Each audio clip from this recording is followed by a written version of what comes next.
Hey everybody, listen up. I got mega huge news. Meat Eater Live is heading back out on the road. That's right. Join me and the crew. Clay Newcomb, Cal, Yanni, Spencer's going to be there. Phil the Engineer's going to be there. Meat Eater Live headed back out. Now, when you get every ticket, okay, every ticket you buy, you get a signed copy of our new Meat Eater Outdoor Cookbook. This tour is celebrating the release of the book. Buy a ticket, get a signed copy, Meat Eater Outdoor Cookbook, wild game recipes for the grill, smoker, camp stove, and campfire, which I'll point out is a $38 value. Here's where we're going to go. April 23rd, the Mesa Art Center in Mesa, Arizona. April 24, the Balboa Theater in San Diego. April 25, the Grove in Anaheim, California. April 27, the Crest Theater in Sacramento.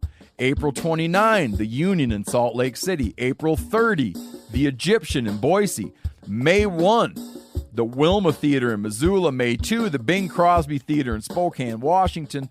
May 4, Revolution Hall in Portland, Oregon. And May 5, the last day of the tour, Pantages Theater in Tacoma, Washington. For tickets and more information, visit the events page at themeateater.com. Hope to see you at the show. You're listening to the Sportsman's Nation Podcast Network, brought to you by Go Wild. Now, the Go Wild app has added some really cool and exciting functionality to their app, and the first one I want to talk about is the Near Me function. And basically what this does, it allows you to engage and connect with people in your area. You guys can talk about gear, you guys can talk about hunting areas, you guys can talk about what's going on in the woods, and it just allows the users to be more of a community and connect easier. The second part is the Gearbox, and what the Gearbox is, it is an opportunity for the users to not only see reviews on products and see what the Go Wild community is using in the field, what products they're using, but it also allows you guys to purchase up to 150,000 products. There's a shopping function on it. So check out the Go Wild app. If you haven't downloaded it to your phone yet, you need to, and you can do that at any app store that is currently available. Go Wild. It's an awesome app. Check them out. My name is Clay Newcomb, and I'm the host of the Bear Hunting Magazine podcast. I'll also be your host into the world of hunting the icon of North American wilderness, the bear.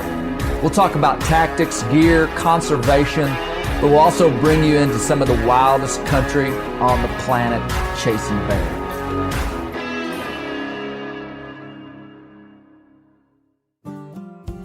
If you've grown up around squirrel dogs your whole life, you're probably going to learn a few things on this podcast, but really what we're trying to do is open up the squirrel dog world to people who have not had an entry point into squirrel hunting. Sometimes the first step into getting into something is the hardest one, and you need just somebody to break it down. So that's what we tried to do inside of this, to talk about the different breeds of squirrel dogs, how they hunt, and then the different registries of squirrel dogs. And that's important because the registries give an indication of where you would get these, and you need to understand a little bit about, if you go to a breeder and he says these dogs are registered with such and such registry, you have a kind of a framework for what that means. My buddy Michael Lanier summed it up pretty well at the end of this podcast, and he said this. He said, basically, there are feists and there are curs. And inside of the feist and the curs, there are multiple types of feists and multiple types of curs. But squirrel hunting is a very fun and engaging way to acquire wild protein and to hunt our public lands or private lands. And it's an opportunity event in most states. Like in Arkansas, we have almost a 9-month season. So this is going to take you from zero to informed when it comes to squirrel hunting. And the other thing that's awesome about squirrel hunting is you get to have a dog. And I think a lot of families, a lot of people people love dogs, and so why not have a utilitarian dog? A dog that serves as a companion, as a pet, but also is doing something useful for you. I think that's just smart, okay? We also talk about some mules and just have a fun conversation. You're going to enjoy this podcast with Michael Lanier, Trae, Autry, and Jason Liles.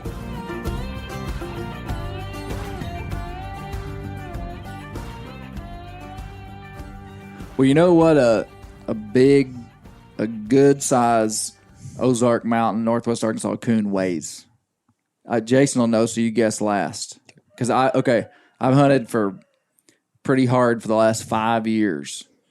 And the biggest coon that I have ever killed by far, I weighed. What do you think it weighed? 35 pounds. Okay. 25. 25? 15. 15. It weighed 18 and a half pounds. Yep. And I'm telling you, it's the biggest coon we've killed in 5 years. And we've killed a lot of coons. They're not as big as you think. Now, the coons in probably the Midwest, but I would have swore that this one would have weighed 20 pounds when we killed. I mean, it was huge.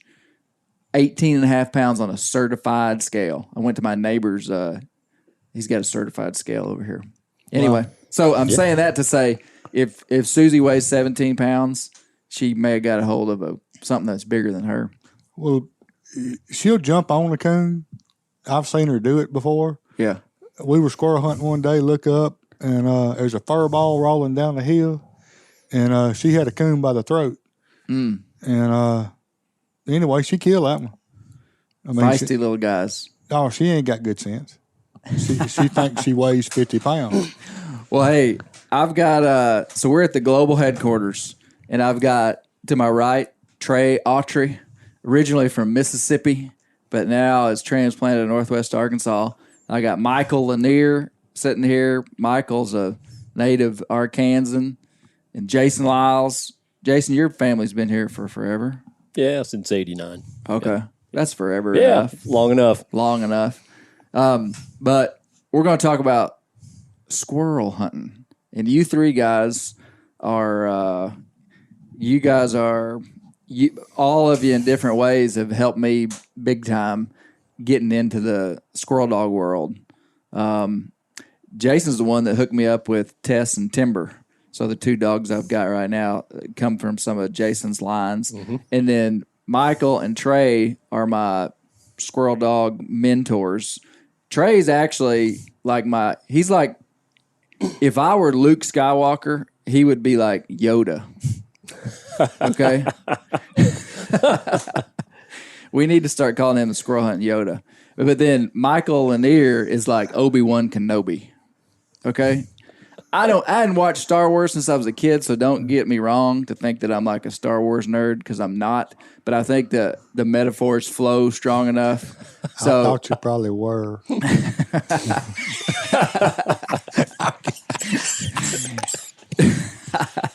Well, hey, this is what we're going to do on this podcast. Is I need to get a mule update from Trae and Michael. We'll do that first, but we're going to talk about the world of squirrel dogs, which it's a complicated world. And there's a lot of different squirrel dog registries, a lot of different types of squirrel dogs. And so what I want to do is take people from zero to informed about the squirrel dog world, because I get people that ask me pretty often about these dogs that I've got, what kind of dogs they are, even how do you train them. We might get into that just a little bit, but so that's where we're going. So I want somebody to be able to listen to this and have a really good feel for the squirrel dog world. But Trae, mule world. Tell me so you guys, we squirrel hunt off mules. Michael and Trae were the stars of $100 Squirrel, the YouTube viral sensation coming out of Bear Hunting Magazine. Trae was the one who wore pink glasses. His wife's pink glasses. He's world famous for that. Now, Trae, What mules have you got? You told me something happened. You got a mule for sale now? Yeah, well, I'm not quite sure if this one's for sale or not, but it could be. It depends on what happens this Anything afternoon. he's got's for sale. A for mule the right is always price. for sale. I've got two really good ones. I got from a fella down the road named Danny Bond. He's like the mule guru kind of guy. Is he like Yoda or Obi-Wan Kenobi? Man, he may be top 5. He's Carry on. He's really good though. But I had a 7-year-old at the house 2 weeks ago and put him on Smokey, and he'd never been on anything before and was just fine. Yeah. So, and you know Smokey, Yeah. he's been on a hunt with you before. Yeah. But I did something kind of crazy the other day. This old boy up there at the store at the Frederick's One Stop over there in Prairie Grove, he had been trying to get me to buy this mule for about 6-8 months. And I had told him all back around Christmas, I said, Don, if you'll ride that mule from your house to the One Stop, I'll give you $500 for it. He wanted like $800. And he wouldn't do it. Well, the other day I went in there and he hit me up about that mule again. And why wouldn't he ride it? Is the mule broke? That's what he said. Yeah. So how far does he live from One Stop? A mile or so. It wouldn't have been too bad. Okay, But, so you were like, was this like a test? You were like, if that mule. yeah, because I didn't trust Don with the with the deal. So Okay. and I was going to help Don, but Yeah. I didn't want to hurt me helping Don by getting killed on that mule. So Good idea. yeah, long story short, old Don turns around and says, all right, you want that mule? I said, yeah, but I ain't going to give you that for it, unless you ride it up here. And he said, well, I don't know if I'm going to do that. And I said, all right, I'll give you $300 and I ain't seen it. And he said, okay. So You didn't even see a picture of it. no, I mean, Okay. how you going to get hurt for $300? Somebody will buy it back. Okay. Maybe. So me and Lanier go over and catch that mule and had our reservations about, who was going to ride it. Bubba didn't want to get on it. Really? Lanier didn't want to get on it. No. Lanier's a cowboy. He's a cowboy now. He's a real guy.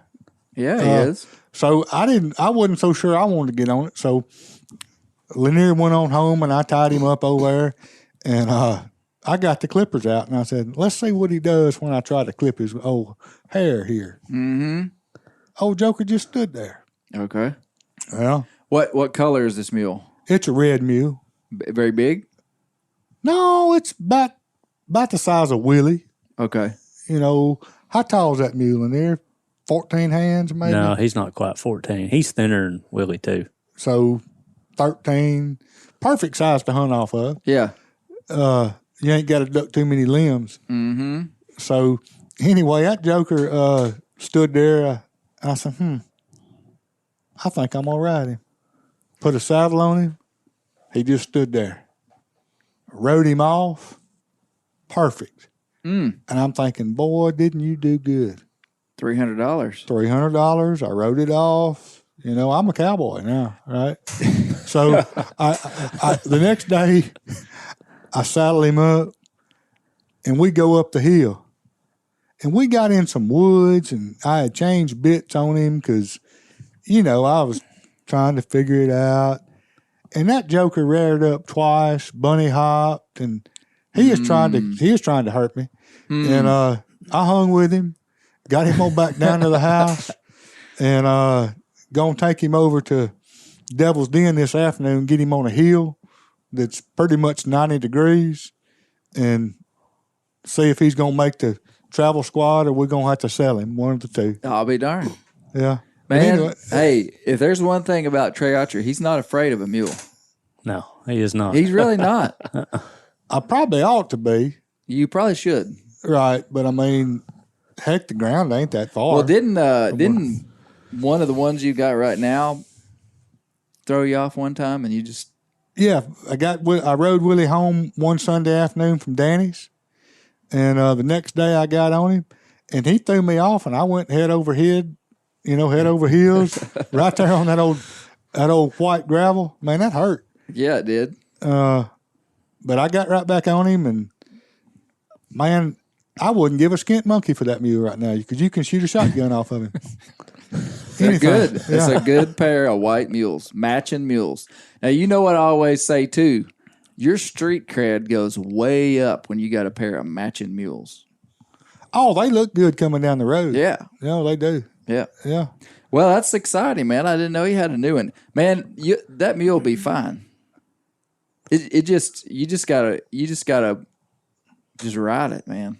It'll be fine. Hey, what you doing after a while, Clay? Well, I don't know. I think maybe you should ride it, but Man, you a whole lot younger.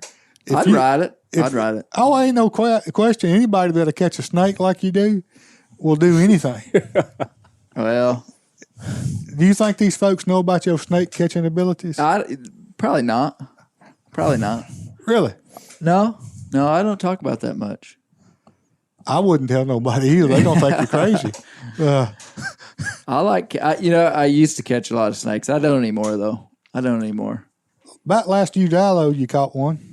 Yeah, that's right. Yeah, while we were coon hunting. We was riding down the road, and you had River and Bear with us, and both them kids about the same time saw the snake in the middle of the road, and both of them hollering, "Get it, Daddy, get it." Clay stops that mule. He jumps off of there. He grabs that snake, just like something off Wild Kingdom. If any of you guys remember that show with old Marty Stauffer. Matt. Is that who it was? Marty Stauffer. That's good. That was a good name call. Yeah. Oh, Merlin Perkins. Now this goes back to right before. Oh, this is old stuff. This is right before Disney would come on at 6:00. Oh, Okay. Yeah, this was Mutual of Omaha's Wild Kingdom. Oh, yeah, Okay. yeah. Yeah, okay. Oh, wow. This is really a compliment. Yeah. So, anyway, so Clay stops in the middle of the road, reaches down there, grabs that snake, and he's milking it, just like on Wild Kingdom or some show you've seen. And there's this old boy from New York kneeling down with a camera taking pictures. And I don't know which one's crazier, Clay for holding the snake or that old boy for getting so close. But I certainly kept my distance. But yeah, Clay, he ain't scared of nothing. So a mule versus a poisonous snake, no, my money's on Clay every time. Well, I tell you, the one thing I don't like is a possum. I wouldn't touch a possum if you paid me. Moving on. Yeah, moving on. Michael, tell me about your mule world. Well, I sold RD that I was riding last winter. Oh, did you really? I sold him. I was kind of wanting a project. Why did you sell him? Because he was doing good. Yeah, he's doing good. Couldn't ever break him from being Buddy Sour. Yeah. That's one thing I just didn't have much luck at. So that means if you've got two animals in a field together and you take him or take one, he would flip out. Yeah, he did not ride off alone very well. Oh, he wouldn't even ride off alone. He would. It was just Right. it was a fight. Yeah. Yeah. Okay. So bought a couple mules, took one to a guy over in north central Arkansas to ride, and then brought one here for me to ride and got on her first time yesterday. Okay. Yeah. So, Nice. Yeah. Oh, you got that Appaloosa mule. Yeah. That's the one I've got up here in that mule. Okay. And then the other one you got back from a guy who's been riding it. No, she's still over there, and I'm actually going to sell her. Okay. Yeah. So you'll have something ready to ride, though, pretty soon, right? We'll see. Man, you better. Yeah. She's pretty nervous. She ain't been rode much. The app mule? Uh-huh. Okay. She was rode some last fall and set up till now. Yeah. How old is she? She's 8. 8. 8. App mule means Appaloosa, so her mama was an Appaloosa horse. Yes, sir. Most likely. Yeah. She's pretty. She's pretty. I like her. Yeah. About 13 and a half, 14. Close to 14. Yeah. Yeah. Yeah. Thin. She's pretty thin. Well, cool. Jason, you don't have any mules. No, but I've got a mule story. Yeah? Yeah. I bought a mule one time for $200. Oh, Down cheaper than Trae. That's cheaper than Trae. That $200 Yeah, one. you just wait. $300 You just one. wait till this story. Oh, this is it was great. not as good as your story. So I decided I want a mule. This is probably 10 years ago. I go and buy this mule, $200 at Winslow. I get there. It's never buy a Winslow 13-year-old mule. Sway back is all get out. Buy this mule, $200, get it home, saddle it up. Ride's fine. Little spooky. Anything hits his belly, spooks pretty easy. Decided I didn't like the mule. My friend Grant Williams from Forest City, Arkansas, decides he wants to buy my mule back for $200. So he drives all the way from East Arkansas to buy this mule for squirrel hunting. Well, he had never been up here in the Ozarks, and he tells me this story about how he went up the pig trail and he could read the license plate on his trailer because the turns are so sharp. And so he gets up here, he gets the mule, heads back home. Within the first week, the mule had bucked him off in the round pen and broke his collarbone and left him there knocked out for like 2 hours. Oh, my gosh. So, yes. So, Wow. Oh, that's great. Wow. So later, this was ongoing deal on the, there used to be this forum called Squirrel Haters, and he was on there. And so this story about the mule just kept, transpiring over the next few months. Well, they were in Missouri squirrel hunting one day, and his wife calls, and she is freaking out. This mule has gotten out and has lost its mind and is attacking people in the park, in town. Oh, no. So they haul tail home from Missouri, get there 2 hours later, and have to chase this mule down in the park in town. In Forest City, Arkansas. And it is attacking everybody. It's attacking them. It's rushing them. And they end up having to hunt it down in the woods in the state park there. And Finally the mule did not leave the state park. Wow. Wow. It was just... That is a good mule story. Yeah, it is. Oh, man, that's something. Y'all were laughing at each other there. This happened to y'all too? Recently, Recently, something like this way. almost happened. Monday, Yeah, this week. Go on, Bo. my mule was tied up in the backyard for Oh, at think your house in town. maybe it was Tuesday. Got her on Sunday. It's Yeah. Tuesday.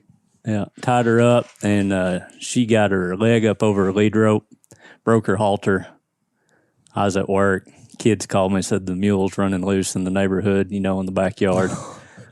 So I called Trae, get him to meet me. Another feller come help me, and we finally caught her. You got her. Yeah, we cornered her in an alley on the side of my shop, and we're out there running around in the field right next to the cemetery. They're having a funeral. Oh, no. Yeah. Oh, no. Good news is the mule didn't go over. Yeah. Wow. Man, they don't like to be caught when they know they're free, too. Mm-hmm. That is for dang sure. Wow. Okay, this is good. I'm trying to think if I've had anything crazy happen. I took Izzy to Montana a month ago, and we had a little bit of a rodeo getting a bear on her back, but she took it and hauled it out, but it wasn't easy. That's for another podcast. Good. Okay. Now I feel like I'm squared away. And now we can talk about what we were going to talk about, which is squirrel dogs. What I've learned is that not every state has a spring squirrel season. And part of the reason squirrel hunting is on my mind is because we've been doing some spring squirrel hunting here in Arkansas. Our season opens up May 15th. Is that right? Yep. May 15th and runs all the way through the next year to February 28th. So it's only closed for like 3 months, which a lot of states don't have spring squirrel seasons, which from a management perspective, human hunters aren't putting a lot of hurt on squirrel numbers. For the most part, if you look at a macro scale. So anyway, spring squirrel seasons are a good thing. But I want to talk about squirrel dogs. So the question that I get a lot is, what kind of dogs do you use for squirrel hunting? If you're going to be getting a squirrel dog, you are going to need some tracking devices and some training devices for that dog. It's just part of the startup cost. And you can buy it used, you can buy it new. Whatever you do, check out our partners, our friends at W Hunting Supply. These guys are the premier Garmin dealer in the United States, and they have all types of hound supplies, from collars to leashes to anything and everything that you're going to need if you're going to be getting a squirrel dog. So check out our buddies at W Hunting Supply. And check out Bear Hunting Magazine. Check out our print magazine. We're the only print bear hunting magazine in the world, full of columns, full of hound hunting, bait hunting, spot and stalk hunting, gun stuff, bow stuff, tactics, adventure.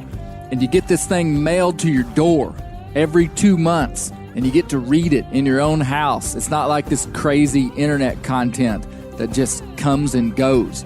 This is a real product. Check out Bear Hunting Magazine and all of our merchandise. We've got all kind of cool hats, DVDs, and an array of custom t-shirts. Check out Bear Hunting Magazine. And please do us a favor by leaving a review on iTunes of this podcast. It helps us if we get a 5-star rating, but you got to be honest. Tell us what you think, but that does help us. Appreciate it, guys. So let's just start right there. What kind of dogs? What breeds of dogs? Jason, if you want to start off, like what breeds of dogs do people use for squirrel hunting? There are several different kinds of dogs. A lot of people hunt old mixed up mutt type dogs, but if you're looking for dogs that are bred for squirrel hunting, you're always going to be looking at like mountain feists, treeing feists, original mountain curs. Some people like. We're going to break all these down. Yeah, So yeah. say it slower. We got mountain feists, Which are, I guess you'd call them treeing feists as well. A lot of people think they're different. A lot of that blood is pretty similar. Okay. Original mountain curs. Original mountain cur. You've got Likas, which are a long hair type treeing dog. That wouldn't be common though. No, not as common. No, Yeah. no, not as Yeah, common. yeah. Treeing curs, which are curs. a mixture like hound cur crosses, hound feist crosses, hound bird dog crosses, those type of dogs. There's several varieties of curs, and a lot of it's distinguished by bloodline. Yep, and split. blackmouth cur. Yeah, Trey's got blackmouth a curs. blackmouth cur. Yeah, Stevens curs. I got a Hillis cur. You ever heard of that fella? What is it? A Hillis? No. Buddy of mine in town put me on to him, and I drove further than I should have to go get it, but I think it's going to make it. No, but it's a blackmouth cur. It's a blackmouth, but it's A a Hillis bloodline then. It's Hillis is Hillis bloodline. It's a treeing. a treeing type mount or okay. cur. Let's, Right. let's, Okay, yeah. Michael, are there others? I mean, because all we've said so far is feist curs, and now Leica is a long hair type. yeah, like a Almost like a treeing husky. shepherd type dog. Yeah. Sled dog. Yeah. Yep. I agree. I mean, is that it? Cur and feist? Is that all we're hunting with? Some folks No, still hounds. hunt with hounds. Yeah. More common now than. Yeah. Okay. And then there's a feller that hunts bird dogs. Straight bird dogs. Bird dogs. That'll tree. So the common denominator with all these dogs is they've got to be tree dogs. And so a tree dog is a dog that when it smells game that runs up a tree, that it's going to stay at that tree and bark. Yes. And there's a difference. There are is. hounds that are running hounds. Some of these curs are probably not.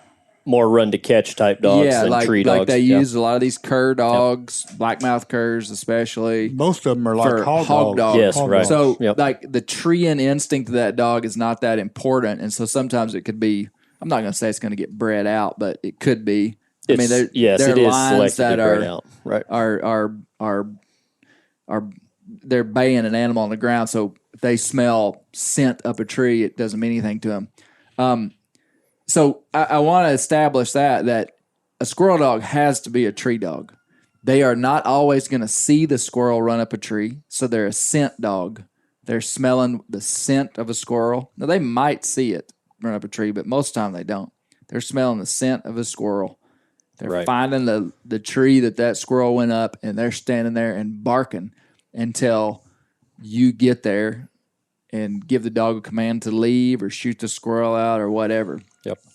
Now, okay, so what registries though? So there's all these different curs. Now, okay, so these are kind of some even questions. I think I haven't understood, but this is the way I worked through it. Is that like the UKC, the United Kennel Club? Like if you're talking about coonhounds, it's all real easy. Yep. There are only like 6 breeds of UKC registered coonhounds.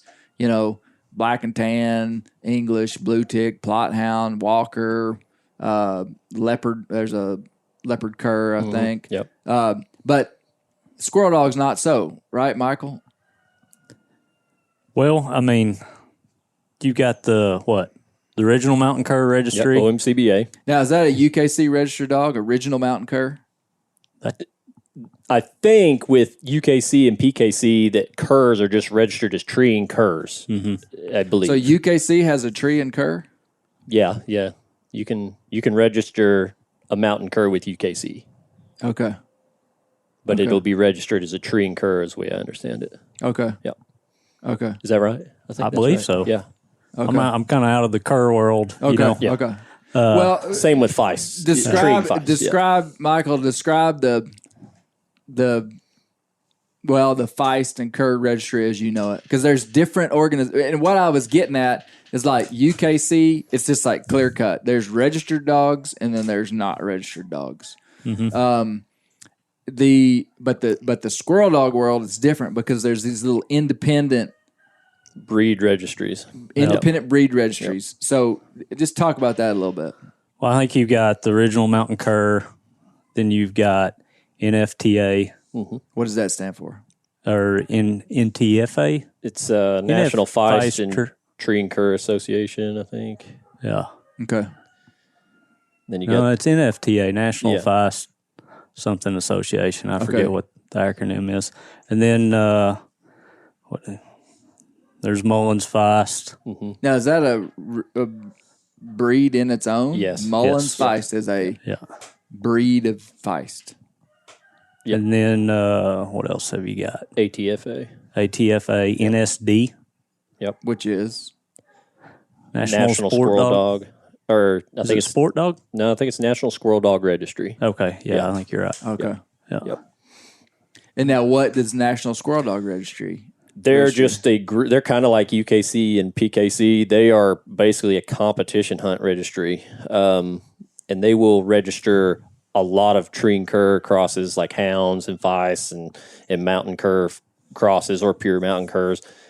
It's just an all squirrel dog registry. Basically. So what qualifies can you put a dog in that registry that's never been registered before? Yeah, you could have a grade walker dog cross it to a grade cur dog and register if it's a nice So squirrel what's dog. the You can point of the register that pup. registry? Is it just so you can have an organizations that's keeping records of your Yes. breeding? Yes, and I believe with National Squirrel Dog Registry, it's more of a it's a competition hunt registry mostly.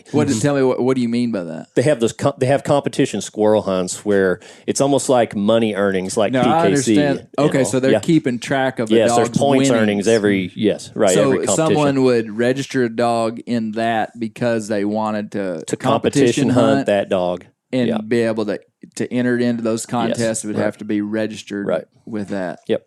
Because see, the background that I would have with dog registries would be UKC and coonhounds, which now it's going to get complicated. Now they have X-bred.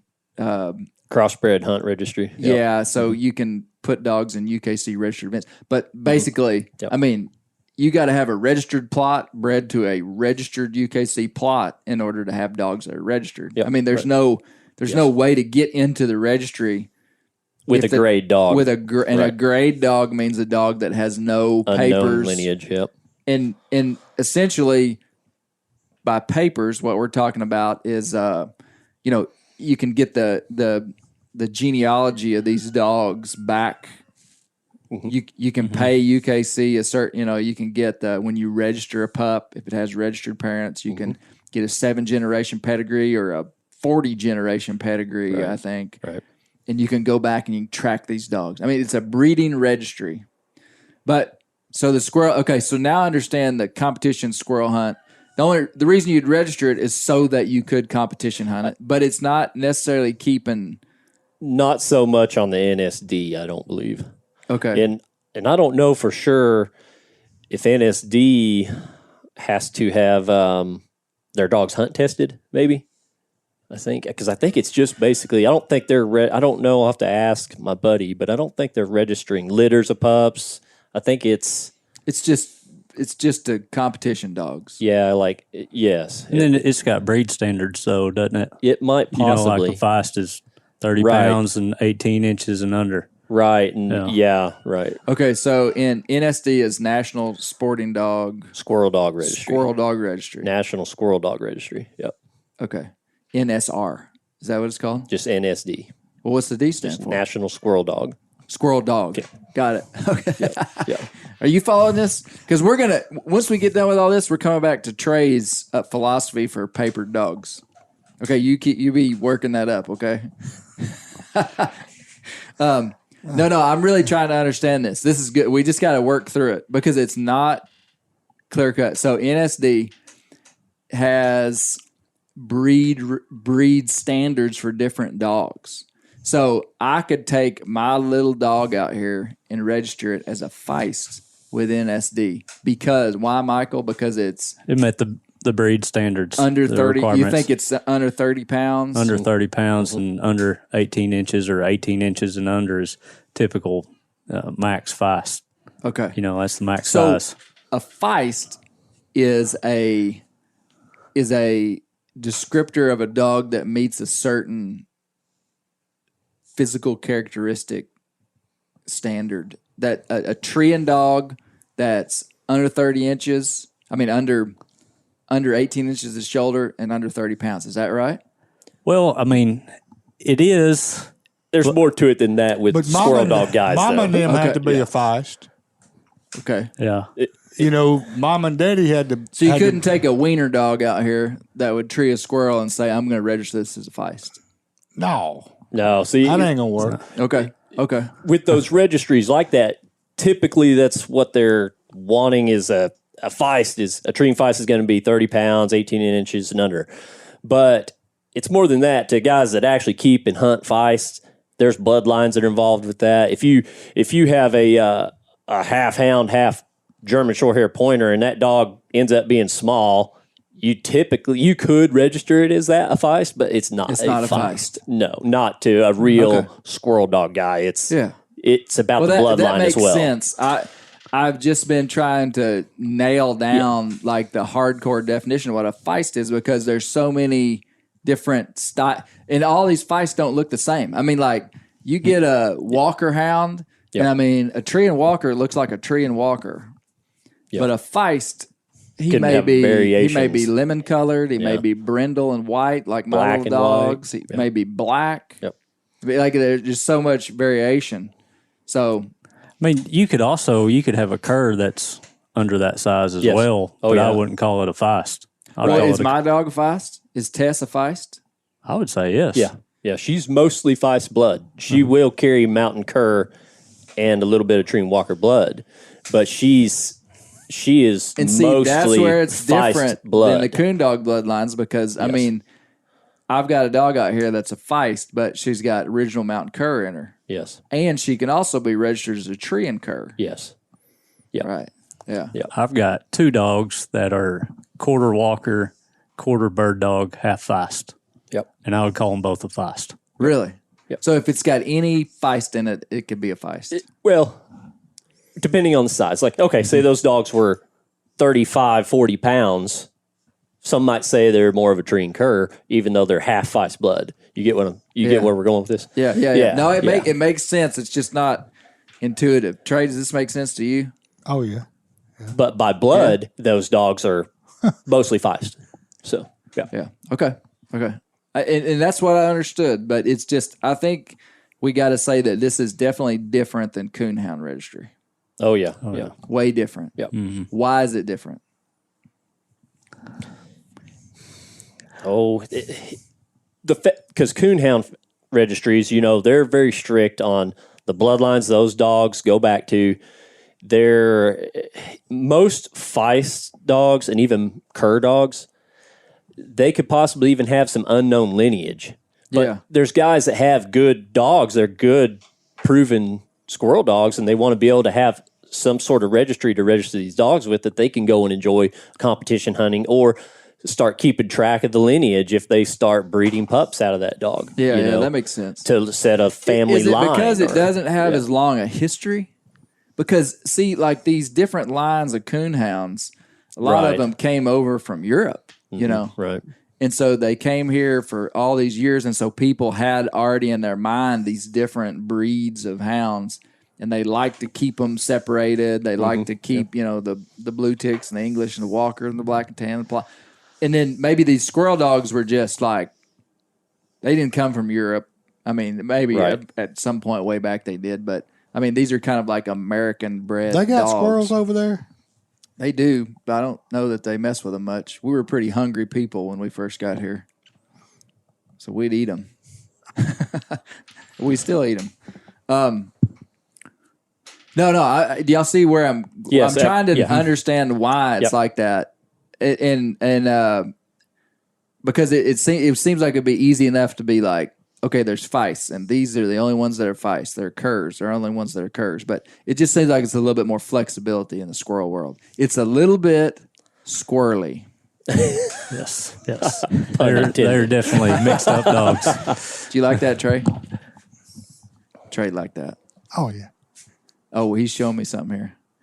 Okay, Trae's looked up the Wikipedia definition of a feist. Feist is a small hunting dog descended from the terriers brought over to the United States by English miners. Okay. So they did come from over there, or according to Wikipedia, which we'll see if it's true. Fact check by that. English miners and working class immigrants. These terriers probably included crosses between the smooth fox terrier, Manchester terrier, and now extinct English white terrier. These dogs were used as ratters, gambling their prowess and killing rats as favorite hobby of their owners. Okay. Yeah, you know, all these dogs probably came from pretty similar bloodlines, but a feist. Okay. So Good. If you take a cur, I don't think it's going to be as tough on them rats as like a feist would be, because Susie's favorite thing to do if the squirrels aren't moving, she'll find something under a log or something. Chipmunks. Yeah, chipmunks, rats, whatever. She wants to tunnel and get down and stuff. I guess it's kind of has a similar smell to it. Yeah. Oh, she's a great rat dog too. I bet she is. Oh yeah, her moles in the yard, she'll dig them up. All them little dogs will do that kind of stuff. Yeah.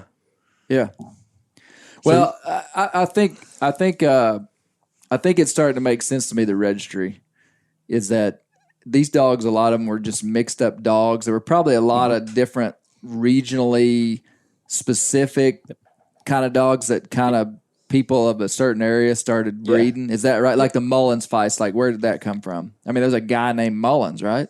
Yes, sir. Yeah. Tell me about that. Well, I don't know much about him. I mean, I know he breeds some good dogs, and Jody Mullins started it. Yeah. So that's something that's new. That didn't happen in the 1800s. That happened. No. I mean, he's still alive. He lives down south And he's Arkansas. got a whole breed of dogs named after him. Yeah. So you mean to tell me if me and Trae really start breeding our dogs good, we could have the Autry Newcomb feist? Sure. All right.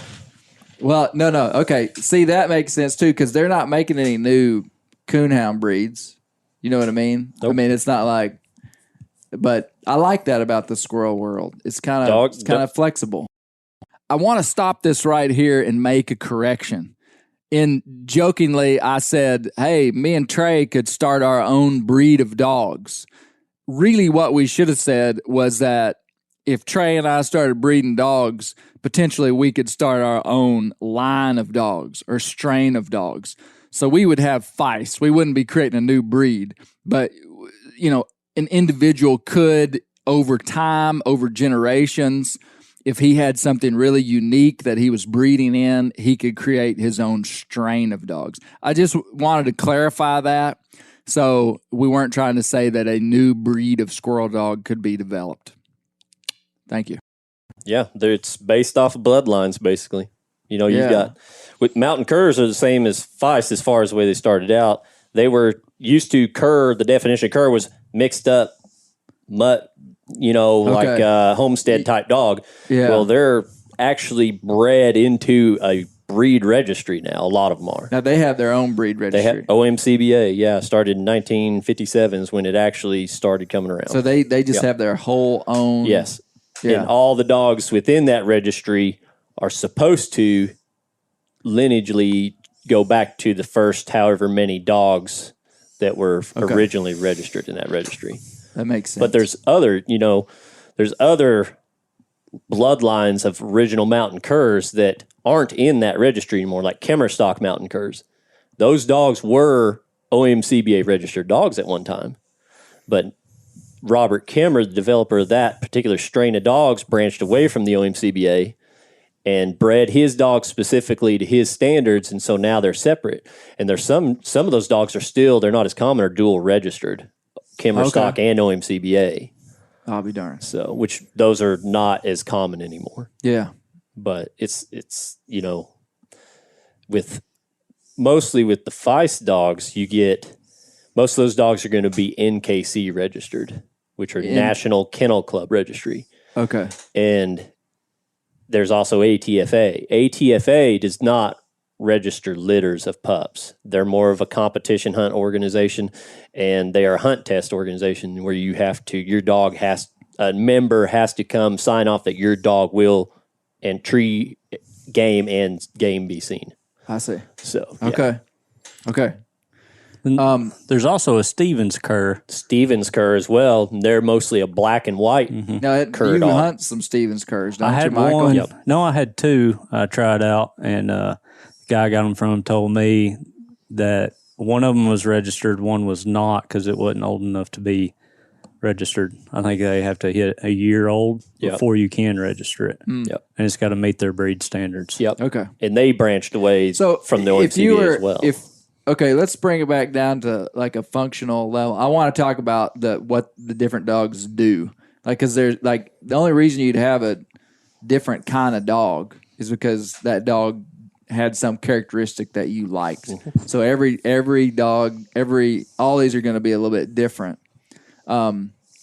So like let's start off with the original mountain curs. What are they known for? And you don't have to go into great detail, but like how do they hunt and what are they known for? They got a lot of work ethic. They're a running type dog, head in the air mostly. A little bit bigger dog. Some mountain curs are going to be small, like Michael was saying earlier, though, especially like real heavy streak bred dogs. They may be 25 pounds, but some of them might be 60 pounds.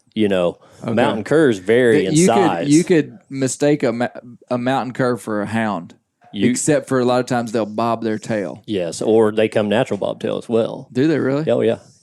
Do they? Mm-hmm. Yeah, absolutely. Both feists and curs Will come naturally bobtail? bobtail. A lot of the different, depending on the bloodline. And a mountain cur is usually going to be a brindle dog. Is that right? No.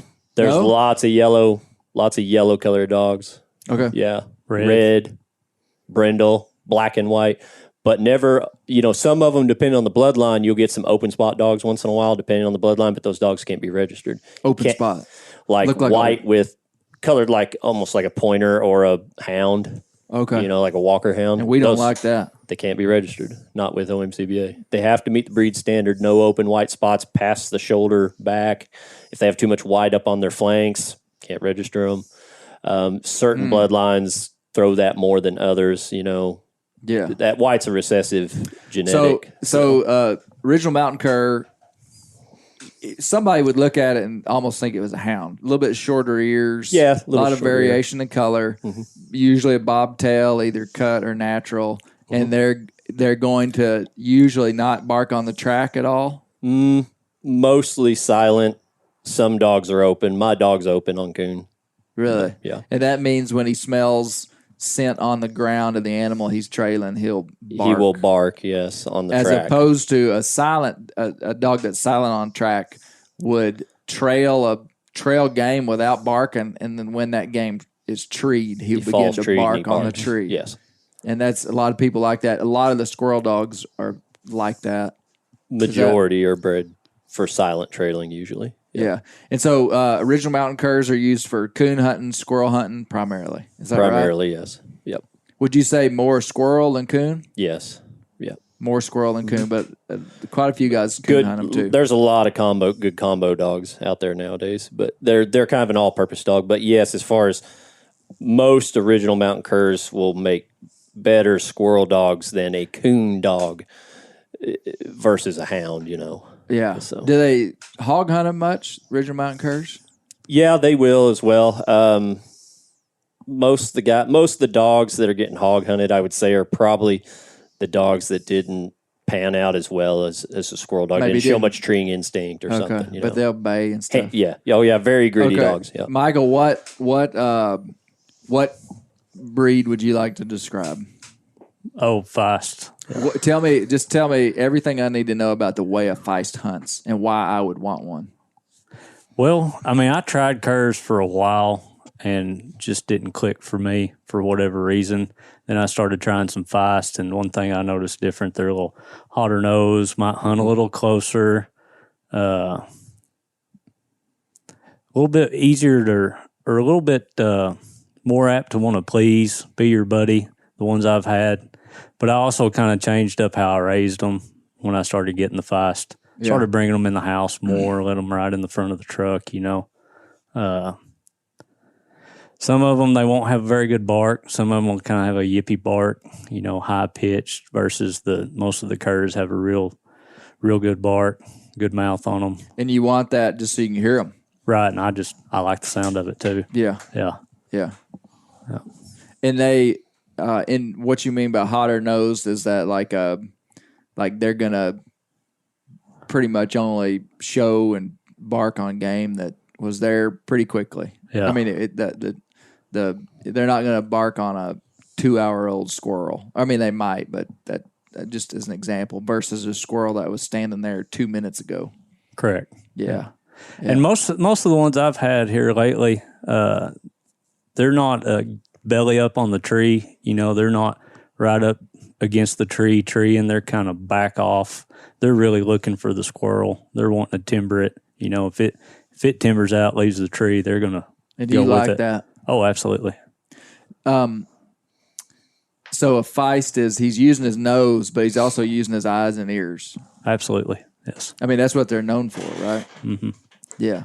Now, would a original mountain cur be like that less?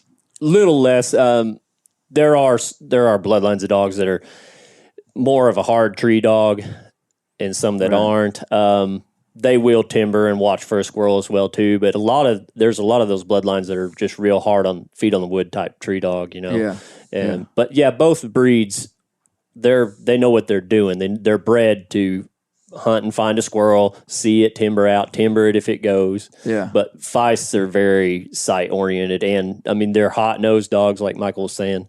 Well, that's the unique thing about treeing a squirrel is that he's probably not going to stay in that tree. No, and they've been everywhere. Yeah, they've been all over the woods, and then they're going to go up a tree, and they may be 2 trees over, and that's where coon hunting's just so simple. The striker track tree, that coon's not going to jump from tree to tree. That coon's just going to be sitting there. They may be in a hole, you may not be able to see him, but a squirrel, man, you go up and anything could happen. But especially late season, they get real flighty. Yeah.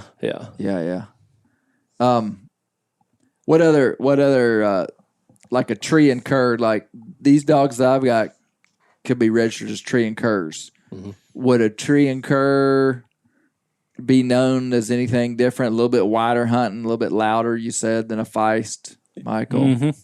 I mean, usually because they're just a little bit bigger dog. I don't know if it's because they're bigger. I mean, Trae's dog, Susie, she'll go for a mile if you let her. She doesn't. But I'd say it's just what's been bred into them. Yeah. Now, she's a feist, though. She is a feist. Yeah. Trae, what's your favorite kind of dog to hunt? Feist. Is that what you've hunted most of the squirrel dogs you've had? Yeah. Feist. And it's as much about either you get a good one or you don't, pretty quick. I like one that just hunts hard, has a big old heart, and just gets after it. Yeah. Kind of like that guy that you stuck in the batter's box when he was 6, he could hit. Yep. You know, you didn't do nothing. He was able to hit because mom and daddy were probably pretty good athletes. Yeah. Same thing with a dog. Either you can hit a little bit or you can't. Yeah. So, yeah, that's What's your philosophy on all this paper mumbo jumbo? Man, if I lose one of them papers, it ain't no big deal. I mean, I got papers on all my dogs, but if you had to give me them papers in 5 minutes or I'm going to have to kill you, you'd have to kill me because I ain't sure where all of them are. But, you know, it's just like anything else you do. You want to buy something that's pretty good. You don't want to buy, you know, a beater, so to speak. If you're going to buy a car, you want to buy one you think will be pretty dependable. So, you know, you can drive a Volkswagen or a Cadillac. Both of them are going to get you there, but how much more fun you going to have driving that Cadillac? Yep. So, yeah, so the biggest thing I look for is just drive and heart. Yeah, drive and heart. Why do you like squirrel hunting so much, Trae? What is fun about? Because most people haven't squirrel hunt with dogs. I mean, it's kind of a almost pretty like small world. It's almost like a social event. You ain't got to be quiet when you fooling with squirrels. You can take kids and they can holler and yell, scream, have a good time. You know, the noise ain't gonna mess up what we doing because we making noise when we coming through the wood. Yeah. Right. Yeah. So yeah, that's why I like it. You ain't got to be quiet. You know, you can freeze to death deer hunting. That's the only reason you like squirrel hunting, because you don't have to be quiet. Well, that and I like watching that dog. I like watching that dog. I'm pulling more out of him here.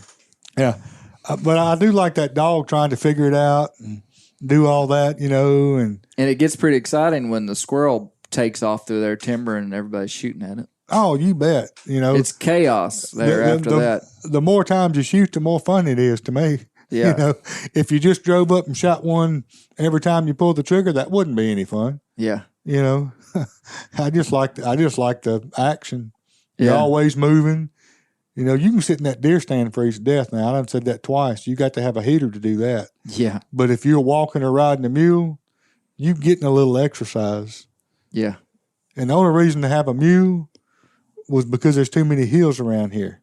Mm-hmm. You know, if it was flat ground, we could probably still walk and do it. Mm-hmm. That'd be like a golfer playing golf without a cart, you know, around here. Well, it's a lot of fun. You know, just in the last few years, I've gotten into squirrel hunting with dogs. Now, you know, we grew up still hunting for squirrels, but as a mature outdoorsman and woodsman, I was like kind of shocked at how your heart skips a beat when those dogs are treed and you walk up there and that squirrel breaks. I mean, you know, in the outdoor world, it's like you gain enough proficiency that sometimes stuff doesn't. Maybe you don't get as excited as you did when you were young. But man, when that squirrel breaks loose and everybody's shooting, I might as well be 8. Isn't that fun? It is fun, and and then you're frustrated at the same time because you're missing, and you're frustrated at your son because you're like, why aren't you shooting? There you are. You know, it just goes into just total chaos for just like 30, 40 seconds. And then it comes back to normal and you're like, oh, wait, I'm a grown man. And, you know, I don't need to get this excited about this. It's a lot of fun. Isn't it, Michael? It is. Oh, it is. Hey, Michael Lanier is a squirrel killer. He doesn't mess around. No, I've he don't. learned a He lot. don't miss very often. No, he doesn't. And he's serious about it, too. He's mad at him He is. every time. He likes to bring them home. Yep. What do you like about squirrel hunting, Michael? I like messing with the dogs a lot. I like messing with the young dogs. Yeah. I like to always have an old dog around that'll tree, you know, that way when you get frustrated with the young ones, yeah, you can take the old one out, but it's just a lot of fun. I mean, we can hunt from May till the end of February. Yeah. Yep. Well, you said something about your mule that reinforced what I already knew about you. You like a project. Oh, I like to have something to do. I mean, he had a perfectly good mule that he had basically tuned up and could shoot off of it, and I mean it had become a nice mule. Really and then nice. he just Yeah. got rid of it because he wanted a project. He does the same thing with his dogs. Dogs too. I mean, he gave me a dog a few months ago. You remember Jesse? Yes. Oh yeah. And Jesse's as good a squirrel dog as you're gonna ever find. But it was doing too good for Michael. Exactly. He had to find him one that couldn't Well, do and it and tweak and get him doing it. And heck, once that dog does it and does it good, he gonna find him another one Yeah. every time. You're a trainer. He enjoys it. I think he has more fun training it. Yeah. Then a few weeks ago, we was riding down Cove Creek, and he had a mule tied to the back of that little old Suzuki side-by-side that ain't got no doors on it. Yeah. And off we went down the road. Training that mule. Don't you know people thought we was crazy? Now, what were you trying to do? I teach it to lead, make it cross a bridge. Yeah. Yeah. Just kind of desensitize it. Yeah. Get it. Yeah. Oh, Training. Training's fun. It is. Well, watching him train them is fun. yeah. Yeah. Yeah, we got to get Jason a really good mule for next year. He's been trying to. He's got a great place to keep one.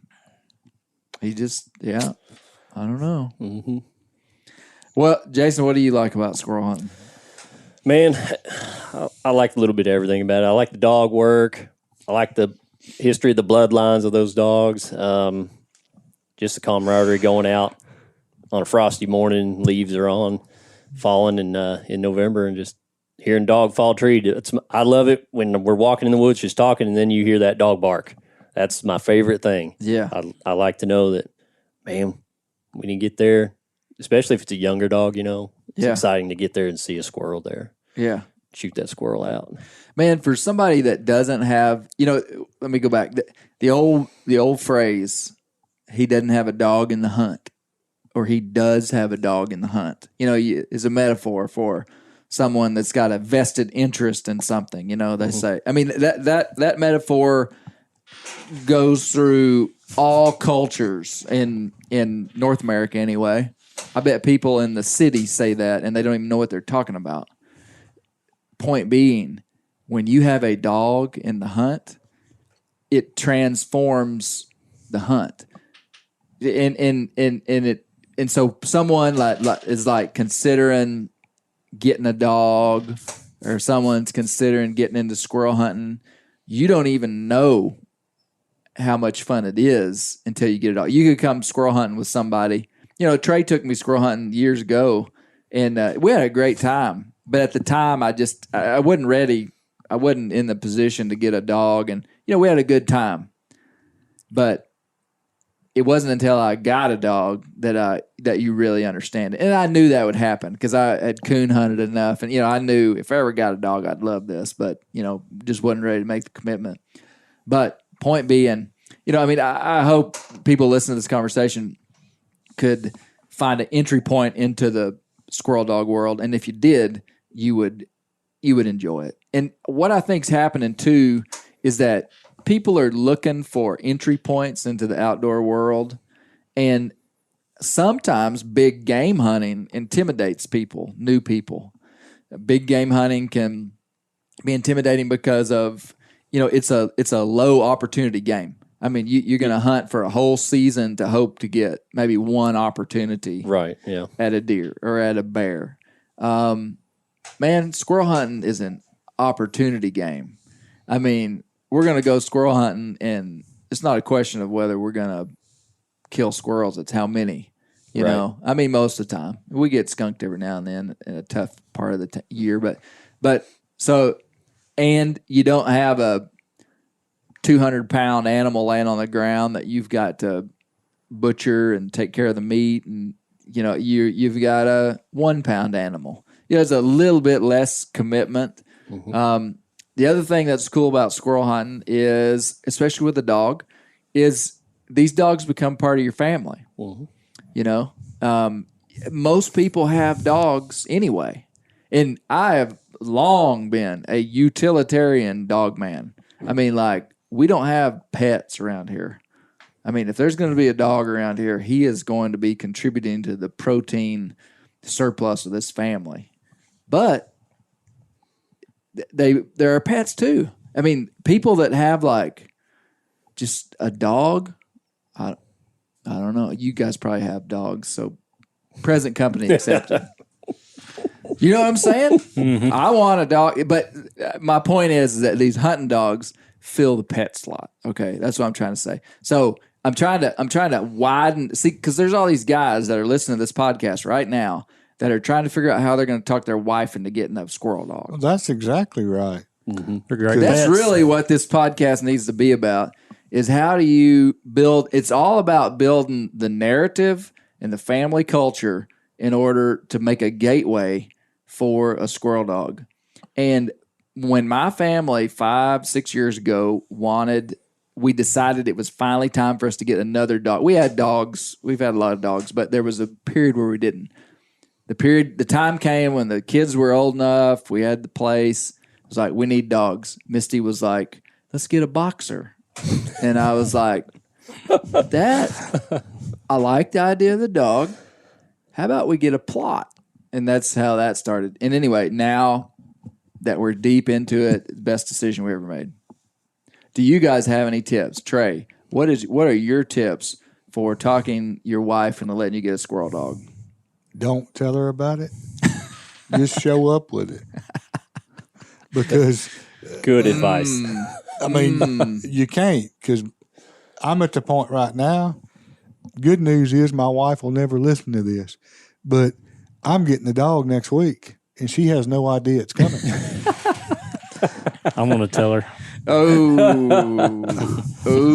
So just like that dog at Kerr I took off and drove 400 miles to get. Yeah. It just showed up. Yeah. Well, hey, you're in a little bit different classification because you've already got dogs. Once you get one dog, then it's much easier to get multiple dogs.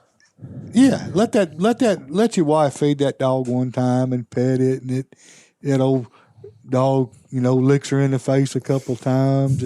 It's over. Yeah, and then the door's open. Yeah, she's sold on it then. Yeah.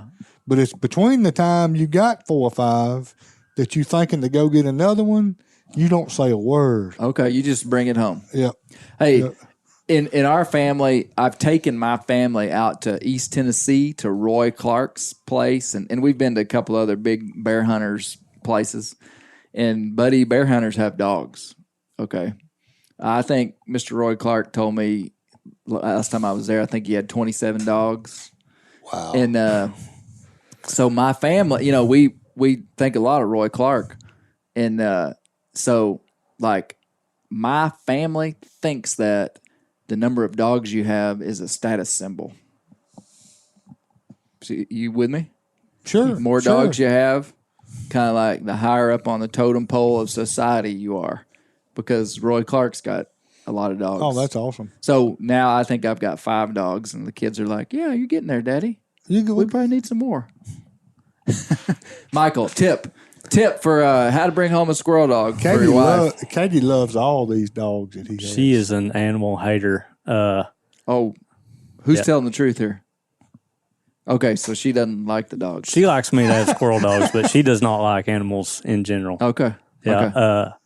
My tip would be do not let your kids tell your wife how much the dog cost. Okay. Yeah. That's good. You don't want to lie about it, but we don't need to talk about it either. Okay. I like that. I'd never condone lying ever, especially inside of a family, but I like what you said there. We just don't have to talk about it. Mm-hmm. Good. Willie slipped one time, told Katie what this dog cost. She liked to skin Michael. I pulled William aside and I said, you like squirrel hunting? I said, best keep your mouth shut about it.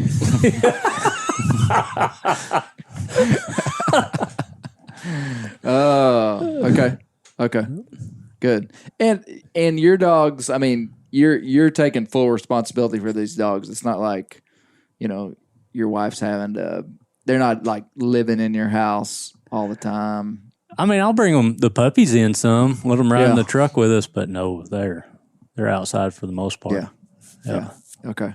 Yeah, Good. but I like to bring them around let them loose in the yard, spend a lot of time with them. Now, when Katie's gone, they might sleep in the bed with me. That'll get them attached to you. Mm-hmm. Okay. All right, Jason. Tips. I can't contribute to that much because my You've always significant had other, dogs. my dogs were with me before my significant other was, so Okay, it was okay. package deal regardless. So You came with dogs. I came with dogs. I think there's a strategy here, though.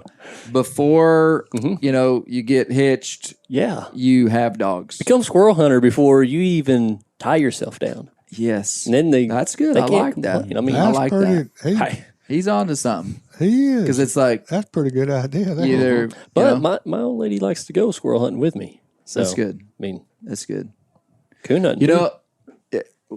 I like to play the long game in this wheelhouse, and I married my wife when she was young. We'll be married 20 years this November. Oh wow. Yeah, and so she was young when we first started dating.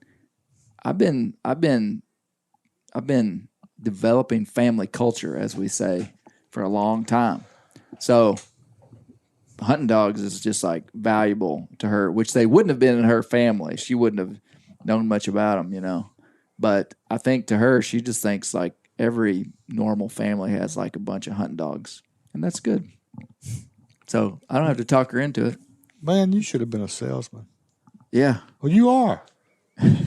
That's a pretty good deal there, Bub. the long game. Play the long Play game. the long game. Play the long game. That's good stuff. Yeah, yeah. Well, that's good. Have we missed? The conversation about the squirrel dog breeds and different things is kind of complicated.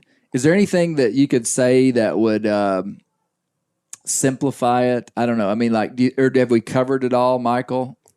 I mean, the thing I would just say is there's feists and there's curs, and then there's a whole bunch of different feists and different curs. That's a good way to say it. I like that. Just hunt what you like. Okay, that's a simple way to say it. There's feists and there's curs, and there's a whole bunch of different feists and curs. Mm-hmm. That helps me. Okay, that's If, good. if I was going to say anything that would make sense about this deal, would be buy a dog. If you're just getting into it, buy a dog that started. Yeah. Because it's a lot of foot traffic, a lot of foot time to get one started, to get one to do something. Because you'll lose interest if you don't see one do something, you may lose interest before that dog trees. Yeah. And a definition of a started dog to me would be one that's had 25 squirrels shot out to it. Okay, that would be a started dog. And you're going to pay a little bit more for it. Let's talk about that. What would where could people find squirrel dogs? I mean, I know the answer to this, but I had somebody a week ago message me and say, "Hey, where could I find a feist?" And I was like, "Well, where could people find squirrel dogs?" And folks that's got them. Mm-hmm. Connections with other hunters that Yeah, squirrel hunt. other folks Yep. that squirrel hunt because Now, are most of the squirrel hunting world is in the eastern deciduous forest Yeah. and in the south. Am I right? The southeast. I mean, are there squirrel dogs up in New York State and Michigan and different places? Oh yeah. I mean, there's squirrel dogs from about the Midwest on east, period, but mostly down in this area. you got to have some trees. Southern Missouri, right. Arkansas, Mississippi, Alabama, Louisiana, East Texas, Anywhere with oak, hardwood, timber, hickory ridges, Virginia. you're going to find squirrel dogs. Yeah. Okay. All the way up to Michigan, Minnesota, even. Somebody, if they were looking for squirrel dogs, I'd say get on Facebook and try to find a squirrel dog forum for their state. Like I think we've got an Arkansas squirrel and coon hunters forum. Wichita Squirrel Hunters Association. Yeah, all kinds. And what you got to do, and I tell you what, I've been pretty successful at this, is latching myself to people that are good at something. Because you don't have to be good starting out if you're latched on to somebody that's good. I mean, like my coon dogs, I went to guys that had the kind of dogs I wanted. I didn't mess around with, well, maybe this dog will work or maybe, and I was willing to do whatever it took to start off with something good. And I did the same thing with my squirrel dogs with what Jason told me about these dogs, and I've been, I mean, super happy. And it's because the breeding of a dog is going to be way more important than even the training of it. Would you agree? Natural. Sort of, Yeah. I mean, yes. Yeah, I you mean, want a because good bred dog, one that's bred to be a and squirrel that's dog. the first step towards getting into this game with the dogs is to get a well-bred dog. And that means it's mom and daddy are both doing what you want a dog to do. I still hear people talk about brood females, like, oh, she'd make a nice brood female, which basically that just means basically a female that's maybe not even being hunted. But man, I want a dog that its mama is a good at whatever Proven stock, Yep. doing it, Yep. and the daddy is proven and Yep. doing it. Yep. And then once you get your foot into the door, whether it's coon hunting or squirrel hunting, and you go a time or two, you can learn a ton of stuff by going with somebody that knows what they're doing one time. I mean, I've learned a ton. I hadn't hunted with Jason, but I've learned a ton from Trae and Michael. I mean, really, my son, Clay Newcomb, I watch him, Michael, when we hunt, and he talks to his dogs just like you do. Oh, yeah. He does. He everything he does, I'm like, he learned that from Michael Lanier. And I do the same thing because I learned from you guys. And what I'm saying is if you can go with somebody a couple of times, you'll learn a lot. And then once you get a dog, you'll learn what you like.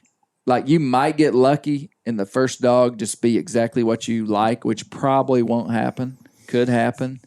But you'll hunt with, you hunt with 2 or 3 different people and you'll see a dog and you're like, that's the kind of dog I want. Mm-hmm. And you know, what bloodlines is that dog? Where'd you get it? Mm-hmm. You just kind of start digging in. There's no simple answer. Now you can buy started dogs, and there are quite a few started dogs for sale.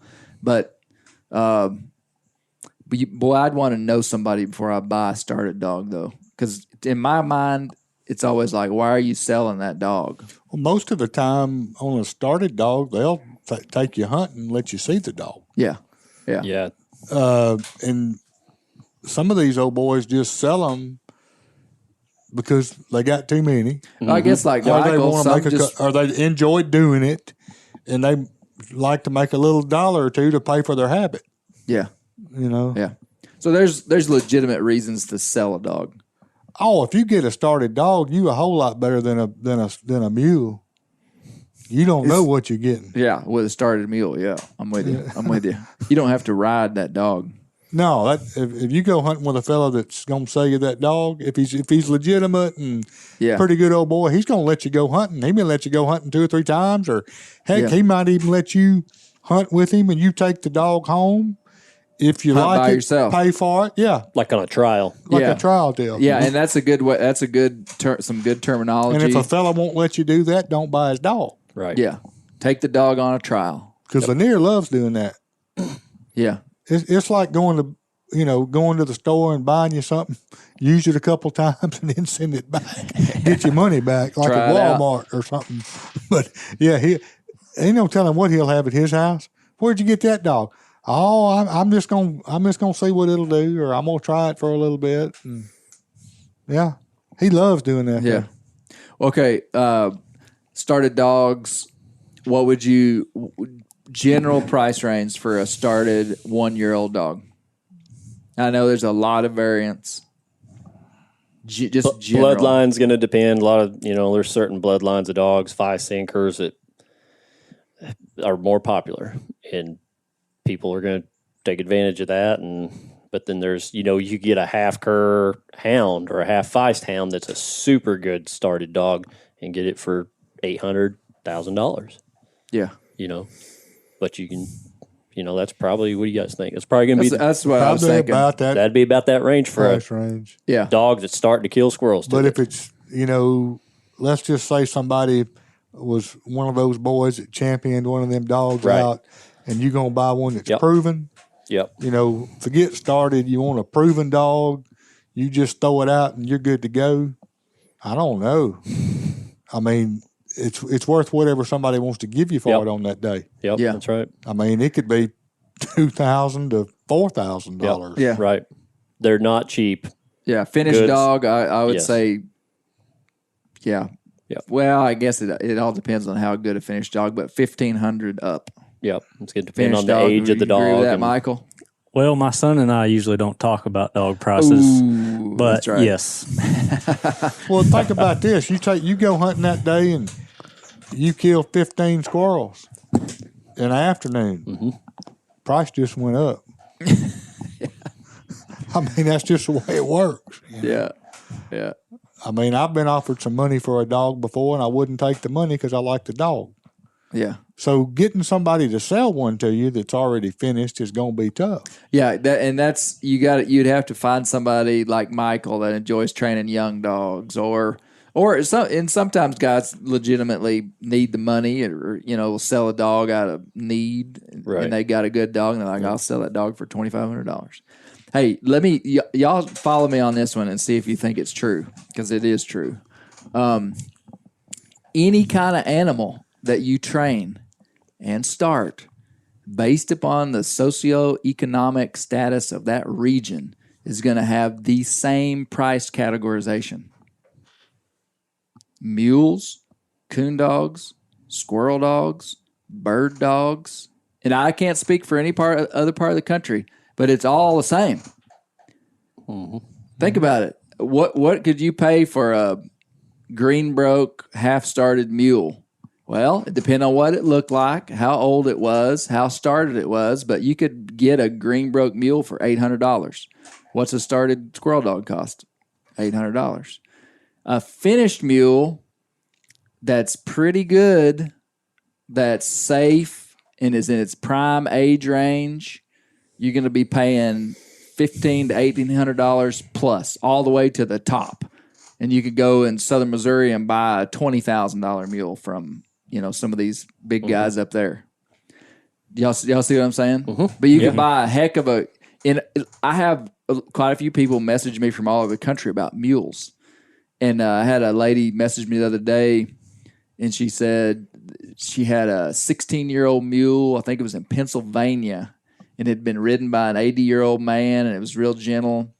But it was 16 years old, and they were wanting $4,000 for it. And I was like, man, I can't tell you, whether you should do that or not. But I said, in Arkansas, you could buy a heck of a mule for $4,000. Mm-hmm. But it's a different market. We've got a lot of mules. Anyway, I'm off track. Track is categorization. Any animal that needs training. I mean, Yep. a coon dog. Any outdoor utilitarian animal. Yes, About the same going price. that's right. It Per- doesn't make sense. Yep. Y'all agree? Yeah. Yeah. Okay, so use that scale. So half broke, under $1,000. Medium broke, inside of 1,000 to 2,000. Well broke, 2,000 plus. Mules, coon dogs, squirrel dogs. Bam. We just made a chart. Yeah. You take that to the bank. You agree with that, Michael? Michael's kind of I can't read him. He's like, it's a little squirrely there. yeah, I can see it. Sort of. Okay. Well, I think that's handy because people, you got to get into these. You got to get into these worlds and just kind of dip your feet in to begin to understand it. But no, man. The cool thing about squirrel hunting is you can do it for a long period of time. You can usually hunt on public land. There's not, inside of big game hunting, there's a lot of competition. I mean, in terms of like places to go, and man, squirrel hunting for the most part is a pretty. I mean, you might go somewhere and there'll be a squirrel hunter there, but that guy's not your enemy because he's there. He's probably going to become your friend. I mean, He's not mad because you're hunting his buck. yeah. I mean, when you're after big game, there's different. Yep. It's a little bit higher stakes. But no, squirrel hunting is it's an opportunity sport. And I mean, we haven't even talked about eating squirrels, but squirrel meat's great to eat. They're easy to handle. We've been trying new ways to skin them or to eat them, like them. But have we missed anything, boys? This podcast has got to take people from zero to the top of the squirrel world. What could we talk? What have we missed? Well, I'd say if you're wanting to get into it, go hunting with quite a few different dogs. Figure out what you want before you just go buy one. Yeah.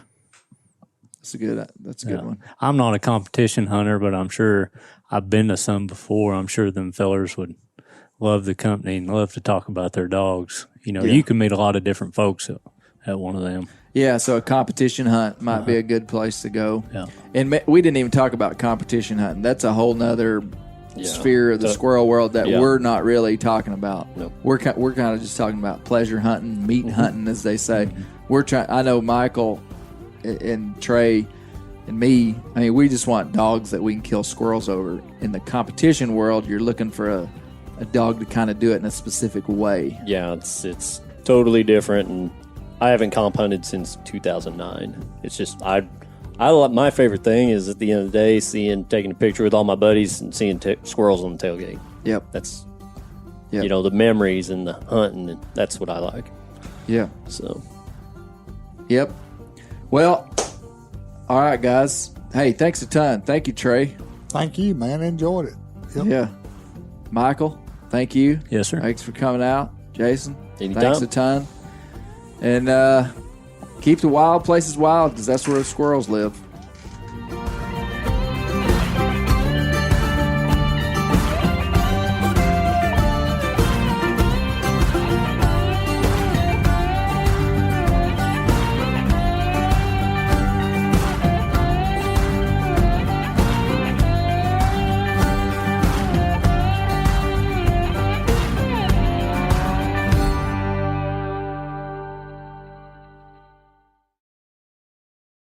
Hey everybody, listen up. I got mega huge news. Meat Eater Live is heading back out on the road. That's right. Join me and the crew. Clay Newcomb, Cal, Yanni, Spencer's going to be there. Phil the engineer's going to be there. Meat Eater Live headed back out. Now, when you get every ticket, okay? Every ticket you buy, you get a signed copy of our new Meat Eater Outdoor Cookbook. This tour is celebrating the release of the book. Buy a ticket, get a signed copy, Meat Eater Outdoor Cookbook, wild game recipes for the grill, smoker, camp stove, and campfire, which I'll point out is a $38 value. Here's where we're going to go. April 23rd, the Mesa Art Center in Mesa, Arizona. April 24, the Balboa Theater in San Diego. April 25, the Grove in Anaheim, California. April 27, the Crest Theater in Sacramento. April 29, the Union in Salt Lake City. April 30, the Egyptian in Boise. May 1, the Wilma Theater in Missoula. May 2, the Bing Crosby Theater in Spokane, Washington. May 4, Revolution Hall in Portland, Oregon. And May 5, the last day of the tour, Pantages Theater in Tacoma, Washington. For tickets and more information, visit the events page at themeateater.com. Hope to see you at the show.